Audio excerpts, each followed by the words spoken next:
안녕하세요. 성공예감 이대호입니다.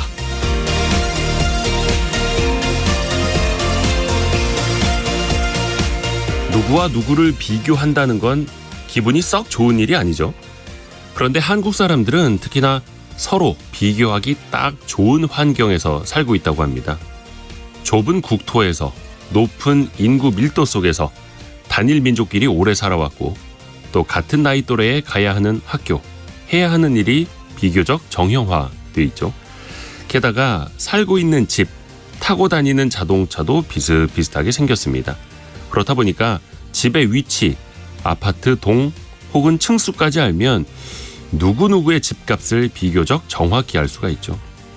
리모컨으로 자동차 문 여는 것만 봐도 저 사람 차는 얼마짜리다 딱 나옵니다. 이렇게 비교하는 문화를 바꾸려면 저마다 개성 있는 환경에서 살면 된다는데요.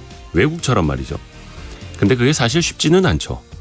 다만 서로가 사는 방식과 특징을 존중해주고 나부터 누군가와 비교하지 말고 나 자신에게 집중하는 것, 또 무엇과 비교하지 말고 내가 가진 그것에 초점을 맞추면 행복감이 훨씬 더 올라갈 겁니다.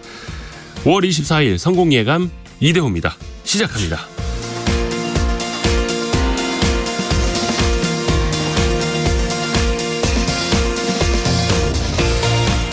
안녕하세요. Y스트릿 이대호 편집장입니다. 오늘 경제상식 퀴즈부터 내드릴 텐데 많이 쉽습니다. 오늘 아마 이거 관련된 뉴스만 한 수천 건 나오지 않을까요? 수천 건? 그 이상일까요? 내일까지도. 바로 오늘 발사를 앞둔 한국형 발사체 이름입니다. 큰 이변이 없다면 발사 예정 시각은 오늘 오후 6시 24분 그리고 18분 58초 동안 비행을 할 예정이라고 합니다. 지난 1, 2차 시험 발사 때는 궤도에 도달하는 것 자체가 목표였다면 이번에는 위성 8개를 싣고 가서 실제로 550km 궤도에 올리는 실제 업무를 수행하게 됩니다. 세상을 뜻하는 순우리말이죠. 우주까지 새로운 세상을 열라는 뜻인 이것 세 글자. 정답과 함께 응원의 메시지도 함께 보내주시면 더 좋을 것 같습니다. 짧은 문자 50원, 긴 문자 100원이 드는 샵 9730 열려있고요. KBS 콩으로 보내주셔도 좋습니다. 추첨을 통해서 선물도 계속해서 쏘아드립니다. 유튜브를 통해서 성공예감 이대호입니다. 함께 하실 수 있고요. 저희를 자주 검색하시면 성공이 가까워집니다.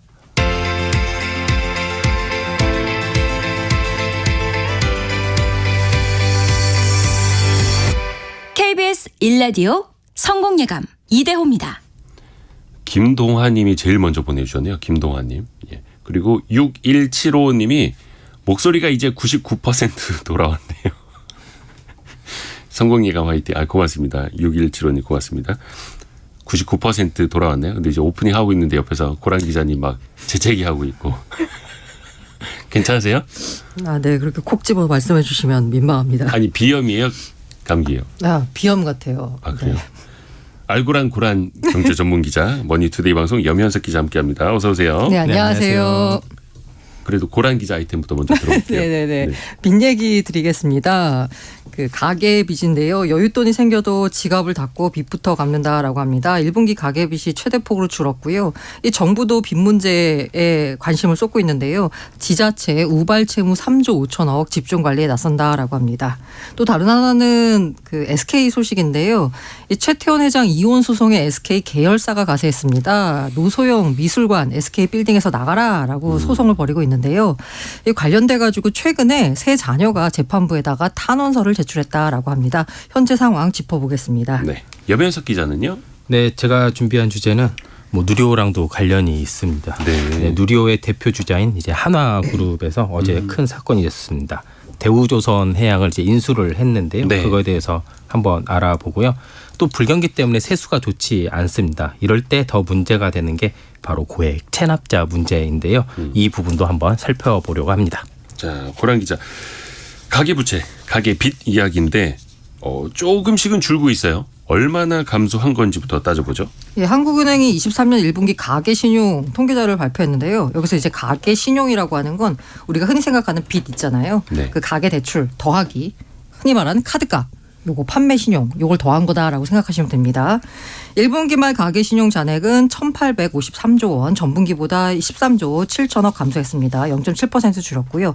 작년 4분기에 3조 6천억 줄어든 데 이어서 두 분기 연속 감소하고 있습니다.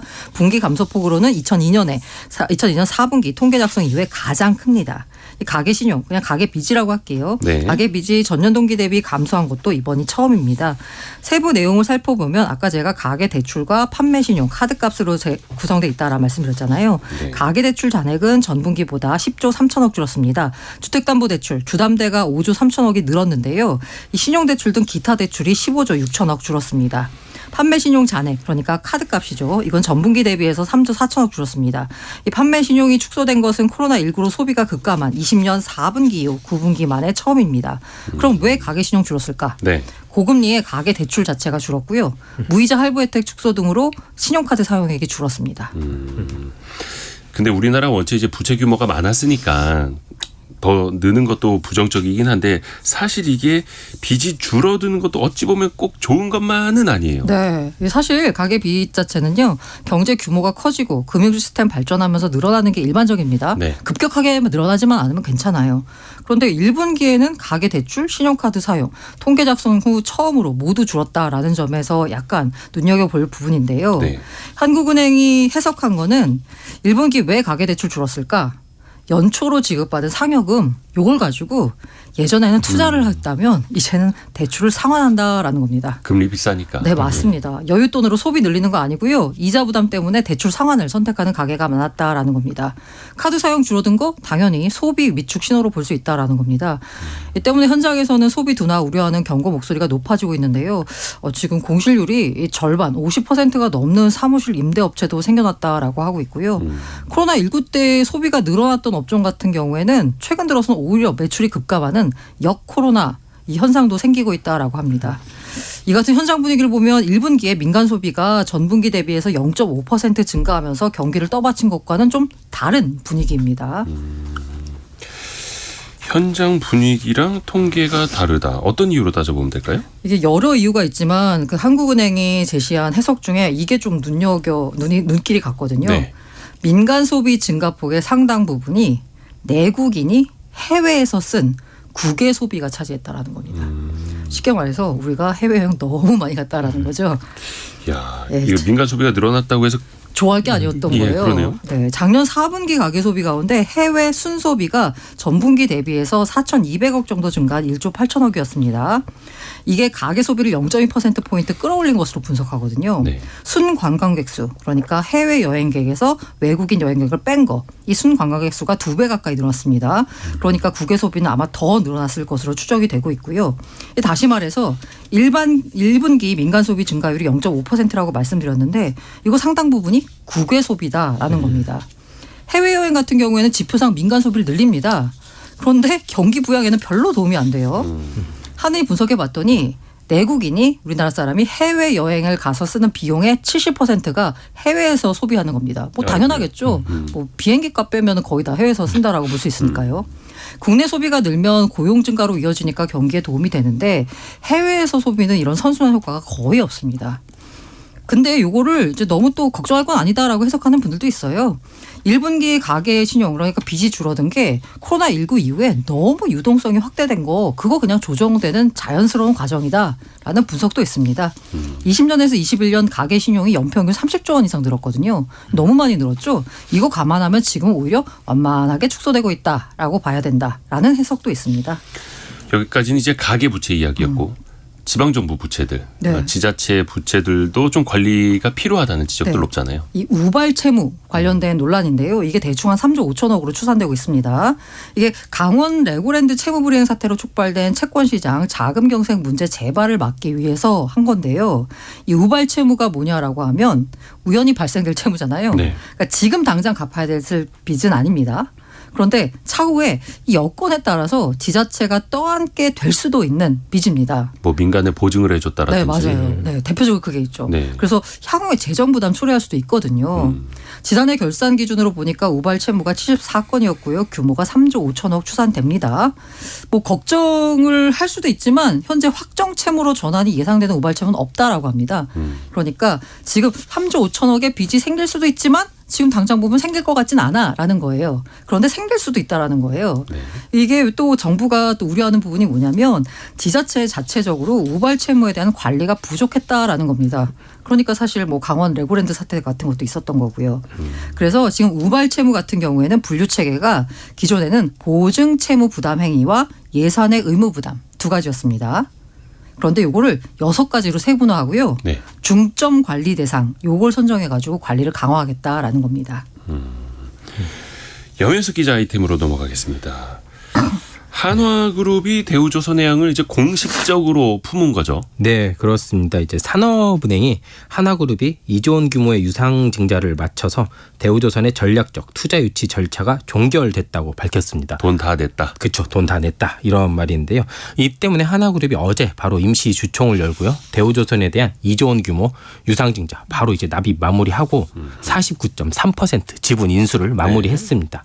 대우조선이 20여 년 만에 주인을 찾은 겁니다. 근데 하나그룹이 사실 이번이 대우조선을 인수하는 게 처음이 아닙니다. 시도를 한 게. 2008년 인수를 처음 시도했었는데요. 이때 만약에 하나그룹이 대우조선해양을 인수했다면 정말 승자의 저주에 빠졌다라는 가능성이 정말 큽니다. 그때 바로 글로벌 금융 위기가 터졌고. 맞습니다. 그리고 바로 조선업이 하얀 곡선을 맞아요. 그렸었거든요. 근데 그래서 그때 한 3천억 규모의 계약금을 사실 좀 손실을 날렸죠. 봤거든요. 날렸죠. 그래서 이제 뭐 산업은행이랑 소송도 하고 이기기도 하고 네. 했지만 그때 당시 또 2015년에 고위분식이나 뭐 빅베스 논란 이런 것도 이르면서 거의 대우조선행이 3조 원의 손실을 봤거든요. 네. 1분기에. 네. 그것 때문에 이때 차라리 안 했었던 게 오히려 더 도움이 됐다. 이런 평가들이 좀 많습니다. 그런데 이번 같은 경우는 조금 다릅니다. 여전히 뭐 조선업이 엄청 좋은 건 아니지만 네. 대우조선해양이 수익성이 높은 LNG 운반선을 중심으로 수주가 좀 원활히 이루어지고 있습니다. 이미 수주 잔고가 3년치 일감인 한 40조 원에 이르고 있는 상황이어서 이번은 나쁘지 않다라는 분석입니다. 하지만 뭐 인수가 결코 원만하게 이루어진 건 아닙니다. 한화가 조선업을 하지 않기 때문에 기업 결합 심사 공정위가는 이게 무난하게 통과될 것으로 예상을 했었는데요. 의외로 공정위가 딴지를 조금 걸었습니다. 그래서 이제 뭐 방상부문에서 우려를 조금 표하면서 조건부 승인을 하면서 이번 인수가 마무리된 겁니다. 여기까지 이제 한화그룹 입장에서 본 거고. 네. 대우조선해양 그러니까 이름이 이제 한화오션으로 곧 바뀌게 되는데 네. 한화오션 입장에서 보면 어떤 시너지가 나는지 이득 측면도 좀 살펴봐야죠. 네. 그러니까 하나그룹과 대우조선해양이 네. 서로 주력으로 하는 산업 부분이 조금 비슷한 부분이 좀 있습니다. 일단 하나그룹을 먼저 보면 한화가 최근 공들이는 산업 부분이 있는데 바로 방산과 친환경 사업 부분입니다. 뭐 방산부터 먼저 보면 방산 같은 경우에는 하나그룹이 최근 모든 방산의 역량을 하나 에어로스페이스 밑으로 다 모으는 네. 작업을 완료를 했습니다. 그리고 이제 인수가 마무리된 사명 하나오션은 군함 잠수함 여기에 우리나라 최고의 경쟁력 글로벌 경쟁력도 가지고 있는 기술력도 가지고 있고요. 가격 경쟁력도 가지고 있습니다. 그리고 실제 하나그룹은요. 군함 부품의 1위 사업자입니다. 납품을 하는. 그리고 대우조선해양은요. 잠수함 부분만 보면 시장 점유율이 98%입니다. 압도적 1위입니다. 이 때문에 잠깐 공정위가 이렇게 조건부 승인을 내준 이유가 바로 여기에 있는데요. 하나그룹이 대우조선해양을 인수를 하면 육해공 그러니까 한국판 로키드마틴을 로 성장할 수 있다라고 이제 이야기를 합니다. 이 부분에서 보면 뭐 하나그룹과 대우조선해양은 주력 부분에서 일정한 시너지가 있다고 합니다. 주식시장 잠깐 보면요, 네. 대우조선해양이 현재 한 1.5% 정도 오르고 있거든요. 그리고 이제 하나 에어로스페이스 같은 경우에도요. 한 0.1% 정도 이렇게 오르고 있습니다. 그렇게 보면 뭐 어느 정도 시장에서도 뭐 나쁘지 않다라고 보는 것 같습니다. 최근에 뭐 방산도 그렇고 조선주들 흐름도 좋았고요. 그 중에서도 대우조선해양이 올해 들어서 가장 강하게 오르기도 했어요. 친환경 분야는 어떻습니까? 방산 말고. 앞서 말씀드렸다시피 하나의 또 다른 분야가 바로 친환경입니다. 태양광 분야는 하나큐셀을 비롯해 하나그룹은 글로벌 탑티어 수준의 기술력과 생산력을 가지고 있습니다. 뭐 규모가 엄청 크지는 않은데요. 하나그룹이 또 발전 사업도 하고 있습니다. 여기에 하나오션의 LNG 해상 생산 기술, 그다음에 운반 기술 등이 더해지면 아마 이런 친환경 사업 분야에서 그룹사의 역량이 조금 증가하는 이런 수단도 나타날 수 있습니다. 그리고 실제 하나가 최근에 주력 에너지 산업으로 하고 있는 게요. 해상풍력이랑 수소 산업입니다. 이 분야 모두 조선업이랑 굉장히 연관이 깊거든요. 해상풍력 같은 경우에는요. 터빈 기술이 핵심입니다. 조선업도 터빈 기술이 핵심인 거고요. 그리고 수소 산업에는 운반 산업이 가장 미래 유망 분야이기도 합니다. 이렇기 때문에 그룹사의 또 다른 주력 산업인 친환경과 하나오션, 대우조선해양의 또 시너지를 충분히 낼 수 있는 분야가 있습니다. 그리고 대우조선해양이 이제 하나그룹에 들어가면서 네. 사실 우리나라 조선 산업이라든지 네. 조선 업계에 어떤 영향을 줄지도 좀 따져봐야 되지 않을까요? 네, 이거는 긍정과 부정의 시선이 조금 엇갈리는 측면이 있습니다. 네. 먼저 좋은 것부터 말씀드리면 업계에서는 드디어 저가수지 경쟁을 완전히 종식시킬 수 있다라고 그래요? 얘기를 합니다. 사실 우리 조선업계가 힘들어진 게 우리 조선업계끼리 저가수주가 굉장히 심했기 때문이거든요. 경쟁하면서. 네, 조선 3사가 다 세계 1, 2, 3위의 조선사잖아요. 어딜 가든지 경쟁을 하거든요. 근데 현대나 삼성 같은 경우에는 수익성을 쉽게 포기할 수 없습니다. 근데 대우조선 같은 경우에는 뒤에 산업은행이 있기 때문에 아무래도 자금 조달 면에서 조금 더 쉬운 측면도 있고 해서 조금 과하게 수주를 한 측면이 있습니다. 이게 뭐 빅베스로 나타나기도 했었는데요. 아무래도 이제 민간 기업 하나로 들어갔기 때문에 수익성을 조금 더 포기할 수 없기 때문에 아무래도 이제 저가 수주 공포가 조금 덜할 것이라 이런 의견이 나오고 있고요. 부정적인 측면은 아무래도 임금 협상 문제입니다. 하나의 노조, 그러니까 대우조선 노조가 조건부 협상에 그쳤습니다. 뭐 성과를 내면 추가 성과금을 지급하겠다 이런 거였는데요.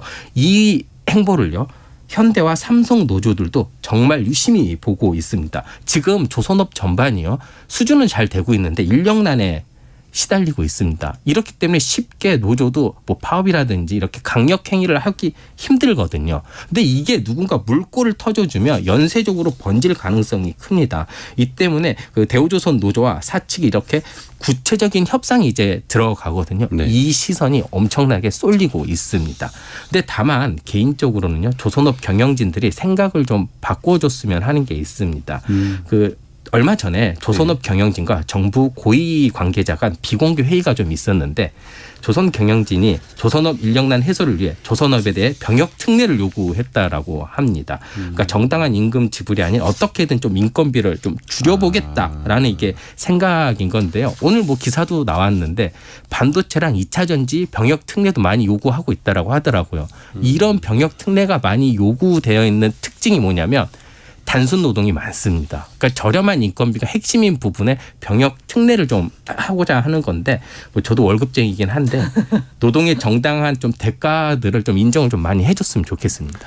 이른바 병특이라고 하는 병역 특례를 과연 여기까지 더 해줘야 되는지는 좀 논란이 있을 수 있는 부분인데 어찌됐든 간에 저임금 거의 최저 수준 임금이라는 거죠. 그래서 사람들이 배 만들러 안 가고 네. 차라리 평택 가서 반도체 공장 맞습니다. 짓는 배달 뛰는 게 더 낫다 그러잖아요. 배달 2배 뛰거나. 버는데요. 그래서 조선업의 경쟁력도 떨어지는 건데 또 어찌 보면 이 회사는 이익률이 그만큼 안 나기 때문에 비용을 또 통제하는 측면도 있고 좀 어려운 문제입니다. 네. 자, 코란 기자 아이템으로 넘어갈게요. SK그룹 최태원 회장이 노소영 아트센터 나비 관장이죠. 네네. 이제 이혼 소송을 벌이고 있는데 아트센터 나비가 SK그룹 그 빌딩 안에 있는 거잖아요. 네. 그 방 빼라고 했다면서요. 일단 참고로 남의 집 이혼에 이렇게 관심이 많냐라고 보면 어떻게 보면은 재계그룹 소열 SK가 지금 3인가요? 예. 여기 이게 지분 구조가 바뀔 수도 있는 문제이기 때문에 이제 경제 뉴스에서 다룬다라는 점 말씀드리고요. 아트센터 나비가 SK그룹 사옥인 서립빌딩이라는 곳에 뭐 거기 4층에 입주해 있습니다. 여기 건물 소유주가 SK이노베이션이고요. 네. 그 회장, 그룹 회장이 이혼 소송 벌이는데 거기 계열사가 이혼 소송에 어떻게 보면 또 다른 소송을 제기했다라고도 볼 수 있는데 여기에 부동산 인도 등 청구 소송을 중앙지법에 제기를 지난달에 했습니다. 이 서린빌딩에는 SK그룹 계열사들이 대거 입주를 했고 있고요. SK그룹의 실질적인 본사 역할을 하는 곳인데 여기가 아트센터 나비가 2000년에 이제 입주를 해가지고 계속 이제 문을 열고 왔어요. 근데 SK이노베이션 측은 2019년에 임대차 계약이 끝났는데도 아트센터 나비 측이 공간을 비우지 않아서 지난달 소송을 냈다라는 입장입니다. 그래서 SK이노베이션이 제기한 소송이 추가되면서요. 최 회장과 노소영 관장 사이에 송사가 최소 4건으로 늘었습니다. 아이고, 4건으로 늘었어요. 네네. 당연히 가장 그 주목받는 건 이혼 소송이고. 맞습니다. 이게 가장 핵심이고요. 최태원 회장, 노소영 관장, 고 노태우 전 대통령의 취임 첫 해인 1988년 9월에 결혼했습니다. 슬하에 세 자녀 뒀으나 파경을 맞았고요. 최 회장이 2015년에 혼외 자녀를 공개적으로 인정한 뒤에 2017년 7월에 이혼 조정을 신청했어요. 근데 노소영 관장이 이게 응하지 않았거든요. 그러다가 19년에 맞소송을 냈습니다. 그러면서 위자료로 3억 원, 재산 분할금으로 최 회장이 보유한 SK주 주식 50% 절반을 요구했습니다. 그런데 지난해 12월에 1심 재판부가 뭐라고 했냐면요. SK주의 주식은 특유 재산으로 재산 분할 대상이 아니다. 위자료 1억 원과 현금 665억 원만 인정했습니다. 이 특유 재산이 뭐냐라고 보면요. 부부 중 한 사람이 혼인 전부터 보유한 고유 재산과 혼인 중 자신의 명의로 취득한 재산을 의미합니다. 그러니까 SK주 이 주식은 부부가 같이 공동으로 갖고 있는 게 아니기 때문에 재산 분할 청구 대상에서 제외한다라는 네. 겁니다. 부부가 서로 협력해서 형성한 재산만 분할 대상이 되거든요. 요거 이제 소송이 하나 있고요. 그리고 나서 노 관장이 이제 그 최 회장의 주식 처분을 막아달라라면서 법원에 가처분 신청을 냈습니다. 1심만 된 거지 아직 끝난 건 아니거든요. 그러다 보니까 혹시 그 사이에 SK주 주식을 팔아버리면 내가 요구한 주식 자체가 없어지는 거잖아요. 네. 그러니까 요거 가처분 신청을 냈는데 기각이 됐습니다. 그리고 곧바로 지금 항고한 상태이고요. 이 세 번째는 노 관장이 올해 3월에 최 회장의 동거인인 김희영 TNC재단 이사장을 상대로 30억 원의 손해배상을 청구했습니다. 여기에 SK이노베이션 소송까지 최소 4건 있습니다. 좋습니다. 자, 이제 염혜석 기자 아이템으로 넘어갈게요. 로또 1등에 당첨됐는데도 세금을 내지 않은 사람. 근데 원래 체납세액이 많았는데 이 사람이 로또에 당첨됐던. 네. 아이고, 이런 사례가 있었네요. 네, 맞습니다. 국세청이 변칙적인 수법으로 재산을 숨긴 고액 체납자 550명을 에 대해서 강도 높은 재산 추적에 들어가겠다고 밝히면서 실제 예로 들어준 겁니다.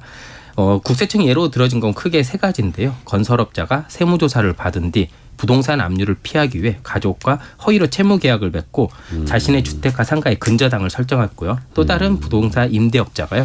양도소득세 징수를 피하기 위해 주택을 자녀에게 증여하고 공장 건물의 소유권도 나눈 것으로 조사를 했습니다. 이 두 사례는요. 공동소유자 지분에 대해서 압류가 어렵다라는 점을 노린 거고요. 또 다른 건 이제 로또 1등 사례가 한 수억 원 정도가 이렇게 체납이 돼 있었는데 이 수십억 원의 상당의 로또 복권 당첨된 후에 가족한테 이렇게 주면서 이제 빼돌린, 그리고 이게 걸려서 이거에 대해서 사회행위 취소 소송을 검토하면서 응리 자금을 이제 지금 현재 추적하고 있다. 지금 이런 내용이었습니다. 참, 아니 이런 체납하는 사람이 로또에 당첨되고 참 이게 불공평하네요. 델론데. 너무 네. 왜 불공평한 하필 거 이런 아닙니까? 사람이 되죠? 맞아요. 일단 고액 체납자 이야기가 사실 이게 주기적으로 나옵니다. 네. 국세청도 이제 외부 이걸 홍보 많이 하고 있고, 고액 체납자가 몇 명이나 되고 또 얼마나 밀려 있는 겁니까? 세금? 네. 이번 타깃으로 삼은 고액 체납자는요, 총 557명입니다. 이들이 총 3,778억 원의 세금을 체납했는데요. 국세청은 현재까지 103억 원을 확보했다라고 합니다. 문제는 갈수록 수법이 지능화되고 있어서요, 징수가 정말 힘들어지고 있다라고 합니다.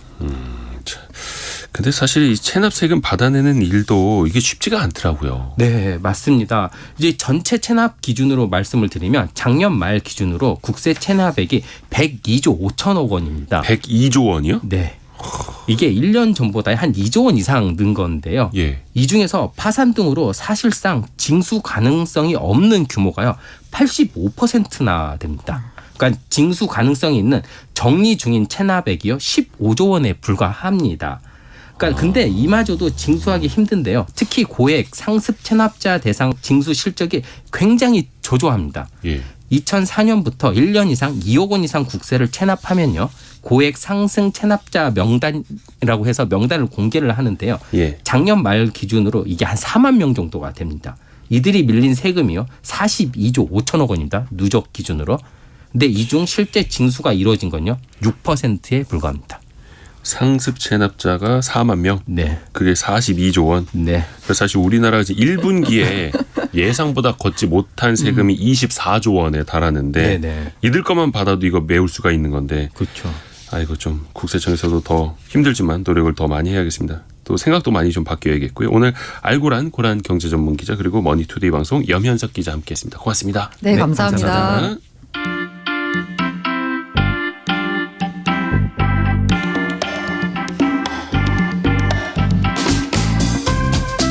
지금 여러분께서는 KBS 1라디오 성공예감 이대호입니다를 듣고 계십니다. 참여해주신 여러분께는 추첨을 통해 헬시 허그에서 한국인의 건강한 두피에서 찾아낸 두피 유래 유산균을, 판촉물 전문 그룹 기프코에서 텀블러 세트를, 아름다운 식탁 창조 주비푸드에서 자연에서 갈아 만든 생와사비를, 쉽고 빠른 판촉물 제작 시너지 기프트에서 LED 튜브 스탠드를, 그리고 성공예감에서 준비한 커피 쿠폰을 보내드립니다. 당첨자는 성공예감 이대호입니다 홈페이지에서 확인하세요. 오늘 경제상식 퀴즈 정답 많이 보내주셔서 감사드립니다. 오늘 3차 발사를 앞둔 이것.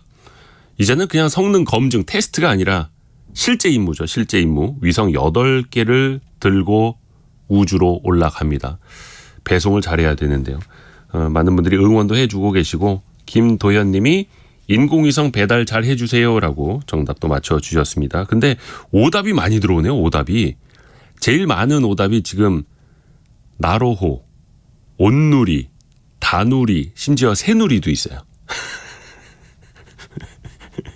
근데 그 나로호랑 많이 헷갈리는데 나로호는 제가 알기로는 1단 추진 엔진이 러시아 걸 썼던 걸로 기억을 하고 있고 이번에 쏘아 올리는 이 땡땡호는 1, 2, 3단 다 순수 우리 기술로 개발을 한 거죠. 그래서 더더욱 의미가 있고 당시 나로호보다 규모도 훨씬 더 커진 걸로 알고 있습니다. 이 세 글자 많이들 보내주시고요.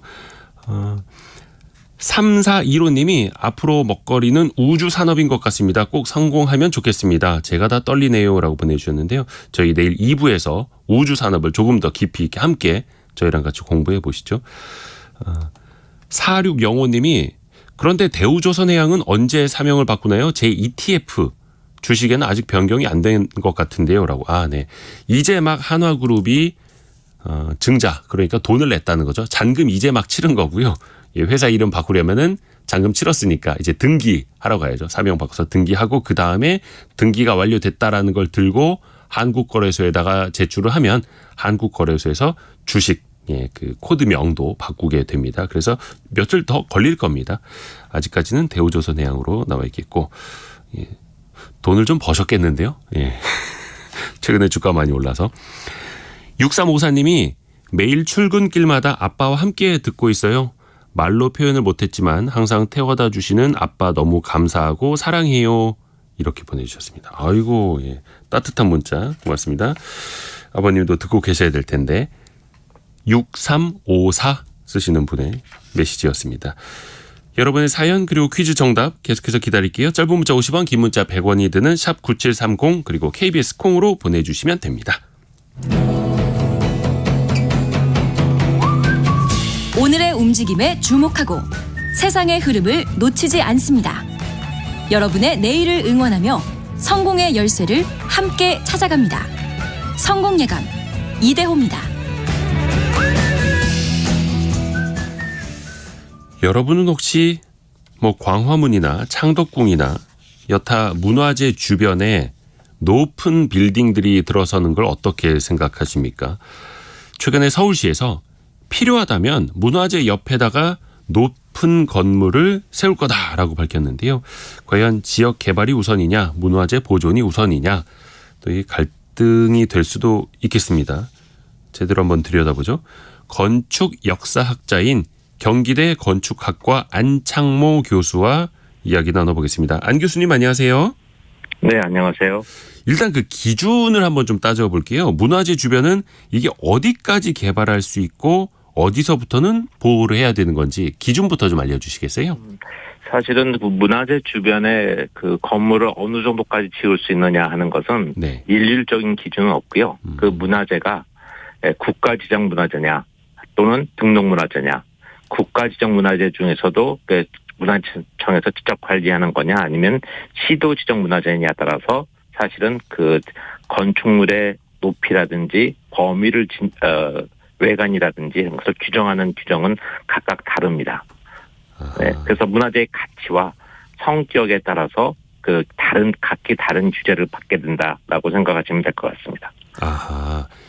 그러니까 그 기준도 좀 달라가지고 좀 세부적으로 따져봐야 되겠네요. 그래서 서울시 같은 경우는 이제 가장 수치를 듣기로 원하시면은 뭐 시도지정문화재 같은 경우는 문화재 보호구역으로부터 한 50m 이내는 엄격하게 규제를 받고 네. 그 바깥쪽은 비교적 완화되어 있고 그런 규정들이 있죠.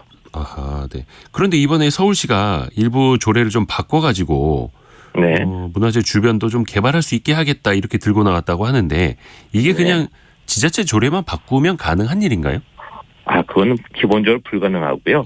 네, 문화재 보호는 그 문화재 보호법 일종의 그 특별법인데요. 네. 문화재청에서 그 관리하고 있는 문화재 보호법에 의해서 해야 되기 때문에 서울시 마음대로는 절대로 못 하고요.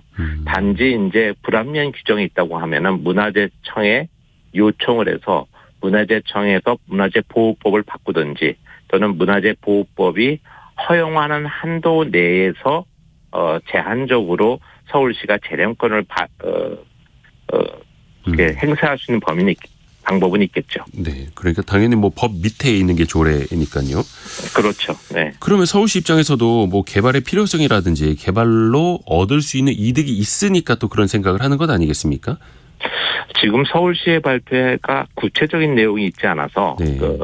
상세하게 이야기하기는 어려운데 네. 보통은 이제 개발을 통한 이익과 이것에 초점을 맞추는 경향이 있는데 사실은 좀 근본적인 이야기를 생각한다면은 현재의 문화재 보호 체계는 좀 오래전에 60여 년도 넘게 그 전에 만들어졌고 도시가 고도화되거나 경제 성장이 이 정도까지 이룰 줄 모르는 상태에서 만들어졌기 때문에 당시에는 목조 건축이 중심인 조선시대 건축 문화재가 가장 중요했고 그래서 그러한 것들을 굉장히 아끼는 마음에서 만들어진 법입니다.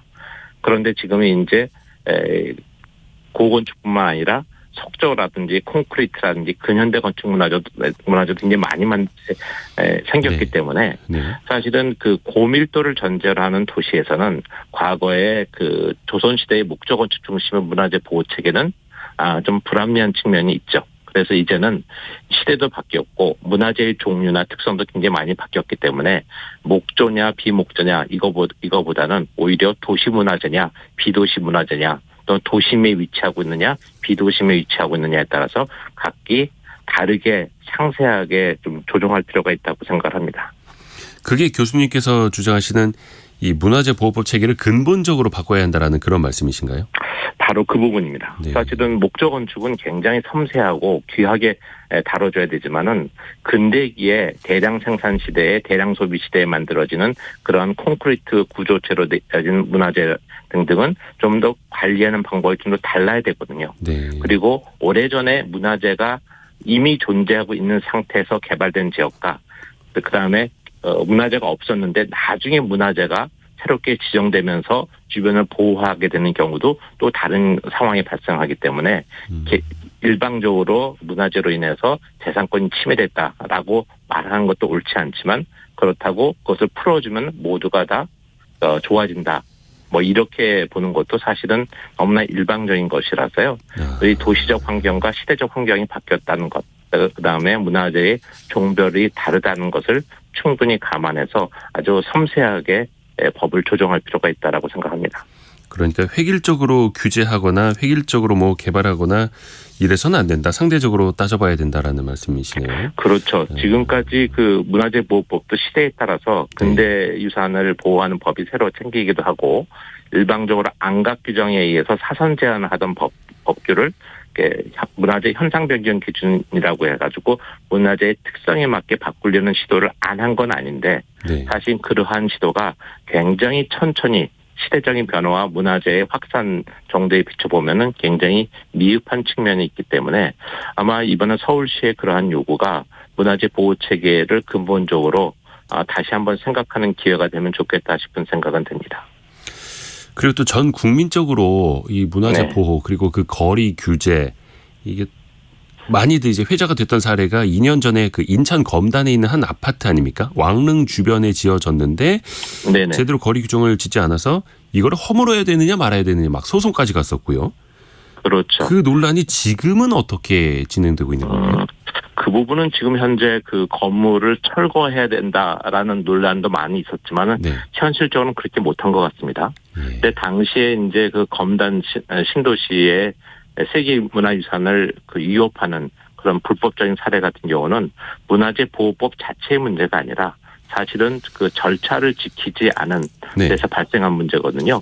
근데 지금 이제 서울시에서 이야기한 것은 문화재 보호법 자체에서 이제 규정을 높은 건물을 지을 수 있게 하자는 거고. 네. 그러니까 만약에 절차만 제대로 지켰으면은 아마 검단 신도시 같은 경우도 아마 이게 그런 사회적 문제는 생기지 않았을 텐데 너무나 그 당시 그 위법 사례의 규모가 너무 큰데 그렇죠. 피해를 보는 일반 시민들도 굉장히 많았기 때문에 예. 문화재청에서도 아마 과감하게 그 법에 따른 보통의 경우는 법에 따른 처분을 하는데 그렇게 하는데 어려움이 있었던 것으로 보여집니다.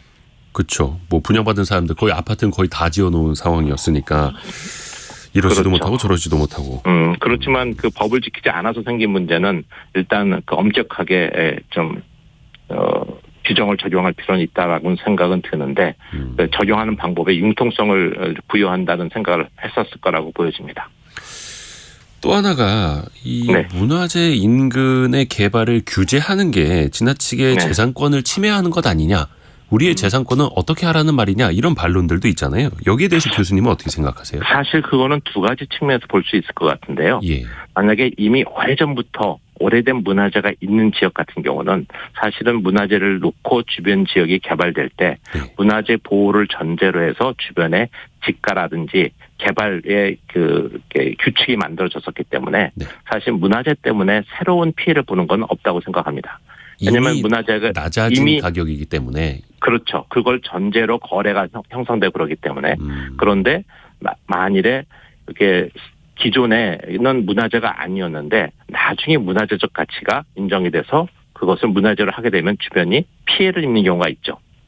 원래 예상하지 못했던 경우니까 네. 그런 경우는 적극적으로 재산권을 보호해주는 특단의 조치가 필요할 수도 있지만 기존의 문화재가 있는 경우는 그 상황이 좀 다르다고 생각합니다. 그렇다고 하더라도 이 기본적으로 고밀도를 전제로 존재하는 도시적 상황 속에서 이제 예전에 우리가 고밀화가 되기 전에 만들어진 법 체계가 다소 좀 불합리한 점이 있으니 그런 부분들을 좀 더 시대에 맞게 합리적으로 조정하고 오히려 그것이 문화재 자체에도 좋고 문화재와 공존하는 도시의 모델을 만드는 데도 좋겠다라고 한다면은 그런 부분에서 뜻을 같이 하는 전문가들이 모여서 네. 법을 좀 조정할 필요는 있겠죠. 혹시 그 해외에서 좀 참고할 만한 사례도 있을까요? 뭐 사실은 우리가 문화재 보호법 체계나를 조정하거나 네. 문화재 관련된 규정을 할 때는 외국의 사례를 많이 참고합니다. 우리처럼 문화재 보호 문화재가 목적 문화재가 많은 일본이라든지 네. 동남아시아 또는 이제는 우리는 그 목적 건축 문화재보다 이제 근현대 건축 문화재가 또 많아진 추세에 있으니까 그런 경우에는 근현대기를 우리처럼 비슷하게 산업혁명과 함께 겪었던 나라들의 사례 그리고 개별적인 가치보다는 집합적으로 이렇게 모여 있는 곳의 가치 이런 식으로 해서 좀 다양한 사례들을 조사하기도 하는데요. 네. 사실은 결국 중요한 것은 우리의 문화재를 우리 시민들이 어떻게 함께 공유해 왔고 앞으로 공유할 것인가 하는 가치관의 문제가 먼저 사회적 합의를 가지고 있어야지 그 외국의 좋은 사례라든지 우리의 특수한 상황을 잘 접목시키면서 제도를 개선해 나갈 수 있을 것 같습니다. 문화재를 다 같이 어떻게 공유할 것인지에 대한 가치관부터요. 그렇죠. 좋은 말씀이었습니다. 경기대 건축학과 안창모 교수 통해서 이야기 들어봤습니다. 교수님 고맙습니다. 네, 감사합니다. 감사합니다. 이어서 라디오 정보센터 다녀옵니다. 윤석열 대통령이 어제 국무회의 비공개 발언에서 싱가포르 등에서 운영 중인 외국인 가사도우미 제도 도입을 검토하라고 관계부처에 지시했다고 회의 참석자들이 전했습니다. 한국은행이 발표한 기업경기 실사지수 BSI 조사 결과를 보면 이번 달 모든 산업의 업황 BSI 지수는 지난달보다 4포인트 상승한 76을 기록했습니다. 지수가 100 아래인 경우 부정적 응답이 긍정적 응답보다 많다는 것을 의미합니다. 한국형 발사체 누리호가 오늘 저녁 전남 고흥 나루 우주센터에서 세 번째 우주 비행에 나섭니다. 발사관리위원회는 오후 2시 회의에서 최종 발사 시각을 확정 발표합니다. 오늘 0시 기준 코로나19 신규 확진자는 22,961명, 위중증 환자는 167명, 신규 사망자는 17명으로 집계됐습니다. 지금까지 라디오 정보센터 조진주였습니다. 자, 대한민국 소비시장의 변화를 살펴보는 시간입니다. 트렌드 팔로우. 오늘은 서울대 소비트렌드 분석센터 한다혜 연구위원과 함께합니다. 어서 오세요. 안녕하세요. 안녕하세요. 오늘 소개해 주실 트렌드는 ESG라고 들었는데 아마 이제는 조금씩은 들어보신 분들 많으실 것 같아요. 네, 여러분들께서 최근에 많이 들어보셨을 개념이죠. 네. 이제 성공예감에서도 몇 번 다뤘던 것으로 제가 네. 알고 있는데 오늘은 이 ESG가 최근에 어떤 흐름으로 가고 있는지 좀 최신 사례로 제가 업데이트를 해드리고자 합니다. 일단 그 개념부터 좀 다시 한번 알려주세요. ESG. 먼저 ESG 개념부터 살펴보면요. 네. ESG는 각 영단어의 앞글자를 딴 단어입니다. 네. E는 환경, S는 사회, G는 지배구조를 뜻하는 개념입니다. 네. 사실 전 세계적으로 이 ESG에 대한 관심이 급증하고 있는데 기업은 사실 그간 재무적 요소에 좀 집중하는 경향이 있었잖아요. 네. 그런데 이 ESG라는 비재무적인 요소를 좀 고려해야겠다. 이런 흐름으로 가고 있고 소비자는 ESG를 잘하는 기업, 착한 기업들의 제품을 더 구매하려는 경향을 보이고 있습니다. 그러니까 기업이라고 해서 이윤 창출만 목적으로 하는 게 아니라 사회, 환경과 네. 함께 해야 된다. 그 지속 가능성, 지속 가능 경영 이런 표현 많이들 쓰잖아요. 네. 그거랑은 어떻게 연관이 되는 건가요? 네, 말씀 주신 대로 이 지속 가능성이랑 ESG는 네. 굉장히 관련이 깊은데요. 지속 가능성은 미래의 세대의 몫을 생각하면서 지금 세대의 수요를 충족시키고자 하는 그런 개념입니다. 네. 그런데 이 ESG는 이 지속 가능성이라는 목표를 달성하는 경영 전략이라고 보시면 되겠습니다. 아, 그걸 달성하는 데 필요한 경영 전략이다. 네. 그러면 그 ESG 사례를 하나하나 나눠서 한번 보죠. 먼저 이 환경이죠, 환경. 기업들이 그래도 좀 공을 들이는 분야기는 해요. 네, 맞습니다. 환경은 친환경 제품을 구매하고 자원이나 에너지를 절약하는 방식으로 나타나고 있죠. 네. 소비 품목으로 좀 살펴볼게요. 패션 산업 같은 경우는 빠르게 옷을 바꿔 입는 SPA 브랜드는 좀 지양하는 편입니다. 그리고 의식 있는 패션이라고 컨셔스 패션이 요즘 각광받고 있습니다.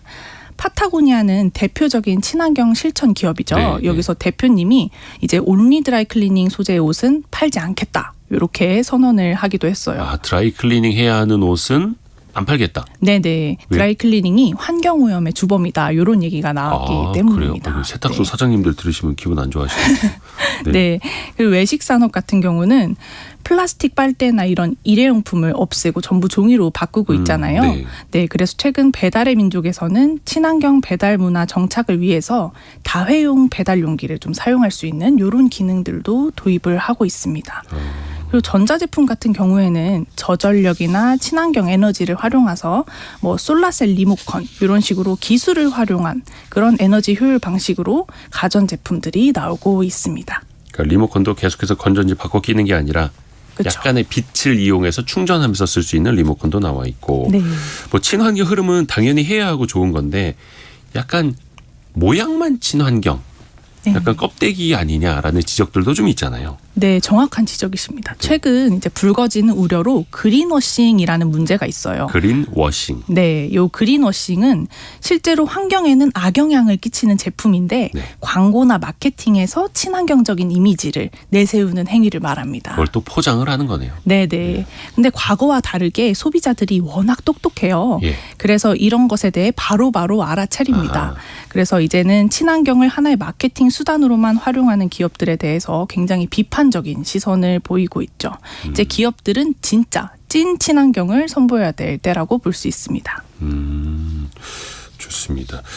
이거를 한번 좀 사례로 좀 나눠서 이제 봐야 될 텐데 이 SG 중에서 S는 소셜이잖아요. 네네. 소셜은 사회적으로 뭔가를 어떻게 하는지 환경보다는 조금 더 어려울 것 같은데요. 네, 이 사회 문제를 해결한다. 이렇게 보시면 되겠는데요. 막연하긴 한데. 네, 사례를 통해서 살펴보겠습니다. 예. 사실 그동안 ESG의 이 흐름을 이끄는 가장 강력한 영역은 환경, 이 영역이었어요.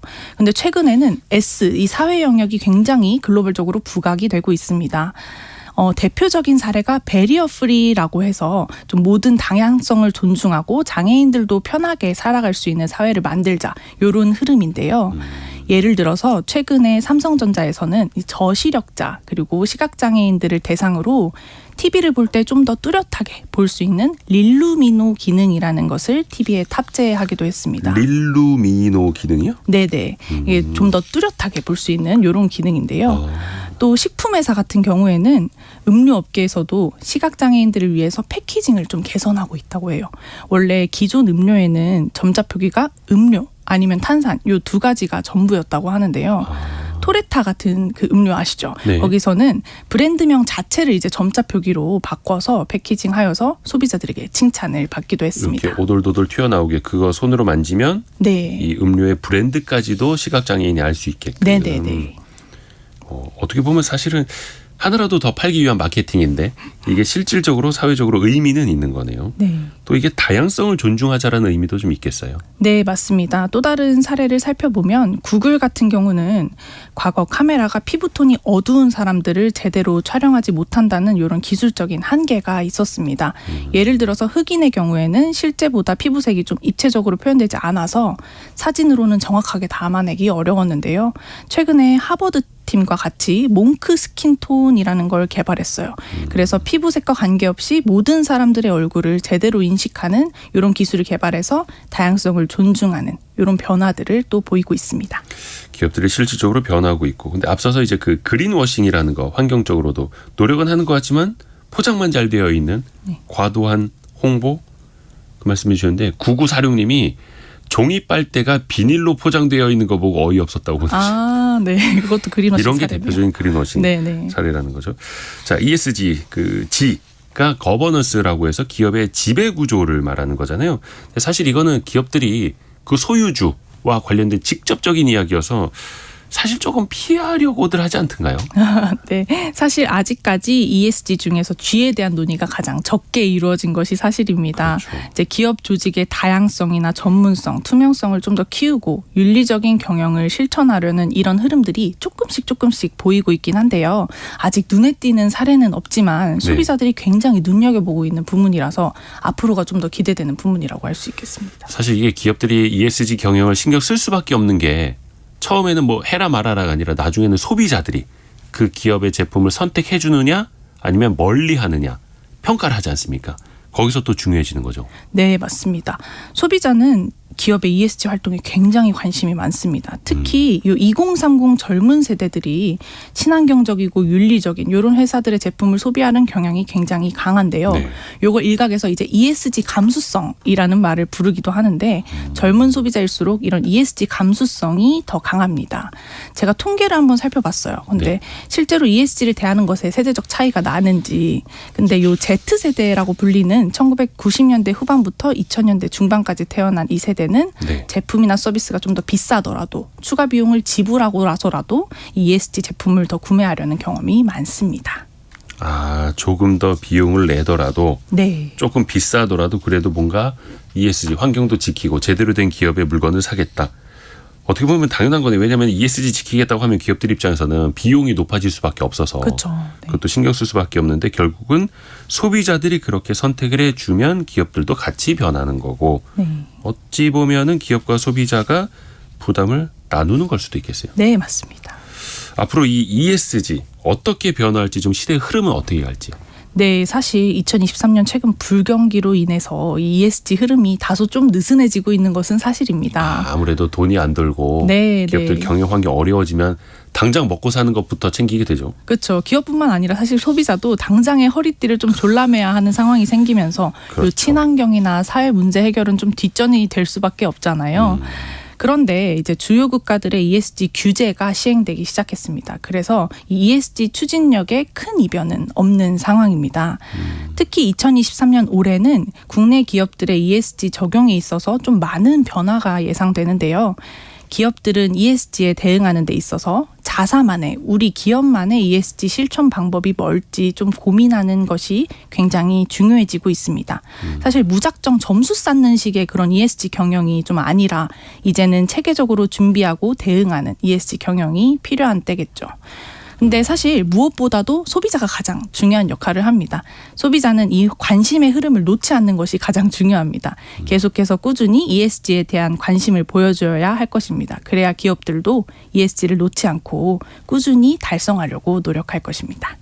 맞습니다. 이거는 또 1, 2년간의 흐름이 아니라 네. 앞으로 가야 할 방향인 게 너무나 이제 뚜렷하니까요. 네. 또 소비자들도 계속해서 좀 이 변화를 체크하면서 모니터링해야 할 필요가 있겠습니다. 오늘 서울대 소비트렌드 분석센터 한다혜 연구위원이었습니다. 고맙습니다. 네, 감사합니다. 감사합니다.